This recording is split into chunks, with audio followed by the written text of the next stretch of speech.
ఓం సాయిరామ్. సాయిబాబా భక్తులందరికీ నమస్కారం అండి. బాబా గారి ఆశీస్సులతో అందరూ సంతోషంగా, ఆరోగ్యంగా ఉండాలని బాబా తరపు నుంచి కోరుకుంటున్నాను. ఈరోజు ఒక చక్కటి సందేశంతో బాబా గారు మన ముందుకు వచ్చారండి. ఆ సందేశం ఏమిటో ఆయన మాటల ద్వారానే విందాము. తల్లి, ఎందుకు ఇలా ఆలోచిస్తున్నావు? అది తప్పమ్మా, ఇప్పుడే తెలుసుకో. లేదంటే సుడిగుండంలో పడిపోతావు. గ్రహించు తల్లి అని ఒక చక్కటి సందేశాన్ని తీసుకొచ్చారు. బిడ్డ, ప్రతి విషయంలో కూడా కొన్ని కొన్ని ఆచారాలు ఉంటాయి. అదేవిధంగా కొన్ని కొన్ని నియమాలు ఉంటాయి. కానీ నీవంటూ భూమి మీదకు వచ్చిన తర్వాత నీకంటూ తెలుసుకోవాల్సిన కొన్ని ముఖ్యమైన విషయాలు ఉంటాయి. ఆ విషయాలే నిన్ను ఎదుగుదలకు, నీ పతనానికి గురి చేస్తూ ఉంటాయి. మరి నీ ఎదుగుదల అనేది నీకు చాలా ముఖ్యం. ఎవరు కూడా తన పతనాన్ని ఎవరు కోరుకోరు కదా. కానీ నీ ఎదుగుదలకు ఇవి ముఖ్యమని తెలిసినా కూడా నీకు తెలియకుండానే పతనం వైపు అడుగు వేస్తున్నావు. అది గ్రహించాలి. అది గ్రహించకపోతే సుడిగుండంలో పడిపోయే అవకాశాలు చాలా ఉన్నాయి.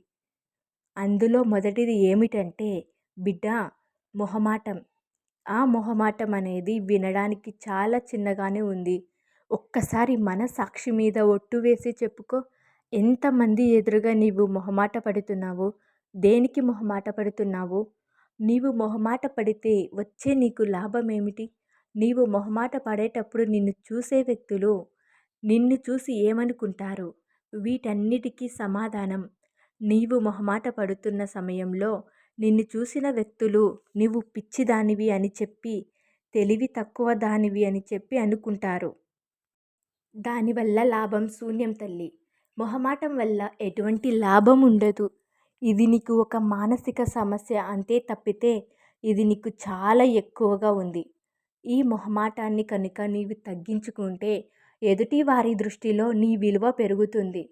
నీ పనులు అనేటివి సక్రమంగా జరుగుతాయి. ఇలా మొహమాట పడితే నీ పనులలో కూడా ఆటంకం వచ్చి ఆ పనులు కూడా సక్రమంగా జరగకుండా అందులో అవకతవకలు అనేటివి జరుగుతూ ఉంటాయి. ఇది చిన్న నుంచి పెద్ద వరకు ప్రతిసారి తెలుసుకోవాల్సిన విషయం తల్లి, గుర్తుంచుకో. ఇక రెండవది, నీ యొక్క ఆత్మగౌరవం. నీ యొక్క ఆత్మగౌరవం అనేది నీకు ప్రాణం లాంటిది. బిడ్డ, మనిషి ప్రాణం పోతే ఎలా చనిపోతాడో ఆత్మగౌరవం పోయినా కూడా బ్రతికి ఉన్న శవం లాంటి వారే అని గుర్తు ఉంచుకో. ఎందుకు ఇలా చెప్తున్నాను అంటే, నీ యొక్క ఆత్మగౌరవాన్ని కూడా చంపుకొని కొన్నిసార్లు నీవు తల దించుకోవాల్సి వచ్చిన పరిస్థితులు ఎదురవుతూ ఉన్నాయి. అలా ఎదురవుతున్నప్పుడు నీవు తెలుసుకోవలసిన ముఖ్యమైన విషయం ఏమిటో చెప్పనా? నిన్ను నువ్వు నిరూపించుకోవడం కోసం, నిన్ను నీవు సమర్థవంతంగా నిలబెట్టుకోవడం కోసం ఖచ్చితంగా అక్కడ నీవు పోరాడాలి అని చెప్పి. కానీ ఎందుకులే అని ప్రతిసారి నీ తప్పులు లేకుండా తలదించుకుంటూ ఉంటే కనుక సమాజం నిన్ను తక్కువ చూపుతో చూస్తూ ఉంటుంది. కనుక నీ ఆత్మగౌరవాన్ని నిలబెట్టుకోవడం కోసం నీ యొక్క సాయశక్తుల ప్రయత్నించాలి. గుర్తుంచుకో. ఇక తరువాత నువ్వు గుర్తుంచుకోవాల్సిన మూడో విషయం సంతృప్తి. అవును తల్లి, నీ యొక్క జీవితంలో ఆశ అనేది ప్రతి మనిషికి చాలా ముఖ్యం. ఆశ ఉన్నప్పుడే ఉదయం చాలా ఆనందంగా ప్రకాశిస్తుంది. ఆశ లేని మానవుడు ఎవ్వరూ కూడా ఉండరు. కానీ నీ జీవితంలో సంతృప్తి అనేది లేని ఆశ నీకు అనవసరం తల్లి. ఎందుకంటే నీవు ఆశపడటం తప్పు కాదు. కానీ అత్యాశ పడుతున్నావు. దానివల్ల నీకు సంతృప్తి అనేది కోల్పోతూ ఉన్నావు. బిడ్డ, నీకు ఏది ఎప్పుడు ఎలా రావాలో అలాగే వస్తుంది. ఎలా పోవాలో అలాగే పోతుంది. నీ యొక్క మానసిక స్థితిగతులను బట్టి నీకు మానసికంగా ప్రశాంతంగా లేకుండా ఉండటం, అసంతృప్తి చెందుతూ ఉండటం ఇవన్నీ కూడా ఏర్పడుతూ ఉంటాయి. కనుక ఏది జరిగినా నా మంచికే. ఇలా ఒక్కసారి ఓడిపోయినా, లేదంటే నేను కోరుకున్నది నాకు జరగకపోయినా దానికంటే మంచి జరుగుతుంది అని నీవు అనుకోగలిగితే అక్కడ నీకు సంతృప్తి అనేది కలుగుతుంది. లేకుంటే ప్రతిరోజు అసంతృప్తితో జీవించాల్సి ఉంటుంది. గుర్తుంచుకో. ఇక ముఖ్యమైన నాలుగవ విషయం ఏమిటంటే నిన్నటి ఆలోచన అనేది తీసివేసేయి. గతం గతః అని చెప్పి నీవు మర్చిపోవాలమ్మా.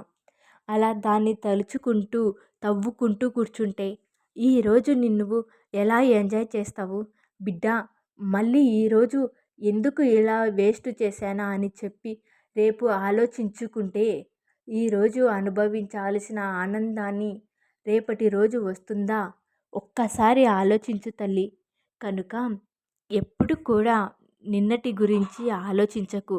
ప్రస్తుతాన్ని ఆనందించు, ఆహ్వానించు, ఆస్వాదించు. నీకు జీవితంలో మరిన్ని రోజులు సంతోషంగా ఉంచడానికి చాలా బాగా ఉపయోగపడతాయి. ఇక ఐదవది ఏమిటంటే ఇంట్లో గొడవ. తల్లి, తరచూ కూడా గొడవలు జరుగుతూ ఉన్నాయి కదా! ఈ గొడవల వల్ల నీకు పైన చెప్పినవన్నీ కూడా జరుగుతూ ఉన్నాయి. ఒకటి మొహమాటం. బయట ఈ గొడవలు విన్నవారు నన్ను ఏమనుకుంటున్నారో అని చెప్పి. రెండవది, ఈ గొడవల కారణంగా నేను ఆత్మగౌరవం అనేది దెబ్బతింటూ ఉంది. మూడవది, మానసిక అసంతృప్తి కలుగుతూ ఉంటుంది. ఇక ఈ గొడవల గురించి నిన్నటి ఆలోచనలు అనేటివి ఎక్కువగా అవుతూ ఉన్నాయి. ఈ 4 విషయాలు కూడా ఈ ఐదవ విషయం వల్ల జరుగుతూ ఉంటే మరి నీవు ఈ గొడవ వల్ల పొందే లాభం ఏమిటి? ఒక్కసారి ఆలోచించుకో. ఈ పైన నేను చెప్పిన 4 ఒక్క గొడవ వల్ల జరుగుతూ ఉంటే మరి ఆ 4 నీ జీవితంలో జరగకుండా ఉండాలి. ఆనందంగా ఉంటావు కదా! ఆ 4 ఈ ఐదవ విషయం వల్ల జరుగుతూ ఉన్నాయి కదా! మరి ఈ ఐదవ విషయాన్ని మానేయాలి కదా! కనుక ఇంట్లో గొడవలు వద్దమ్మా. ఎందుకంటే గొడవలు పడుతూ ఉన్న ఇంట్లో అలక్ష్మి అనేది సంచరిస్తూ ఉంటుంది. కనుక గొడవలు లేకుండా ప్రశాంతంగా ఉండటానికి ప్రయత్నించు. అది నిన్ను మంచిగా, గొప్పగా ఉంచుతుంది.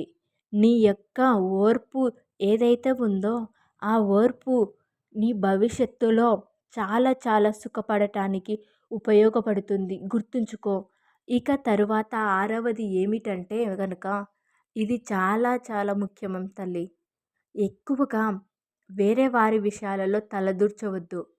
ఇలా వేరే వారి విషయాలలో తలదూర్చడం వల్ల నీ గురించి ఆలోచించుకోవడం మర్చిపోతావు.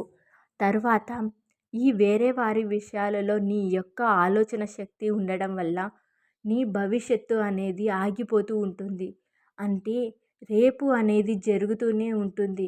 కానీ ఆ రేపటిలో నీవు ఉండవు అని గుర్తు ఉంచుకో. ఇంకొకటి ఏమిటంటే ఇలా వేరే వారి విషయాల్లో నీవు తలదూర్చుతూ ఉండడం వల్ల చాలా చాలా చిక్కు సమస్యలు నీకు వస్తూ ఉంటాయి. కనుక మరీ అత్యవసర పరిస్థితులే తప్పితే చీటికి మాటికి వేరే వారి విషయాలలో తలదూర్చకుండా ఉండటమే నీకు అత్యంత ఉత్తమము. ఇది నీకు చాలా అవసరం.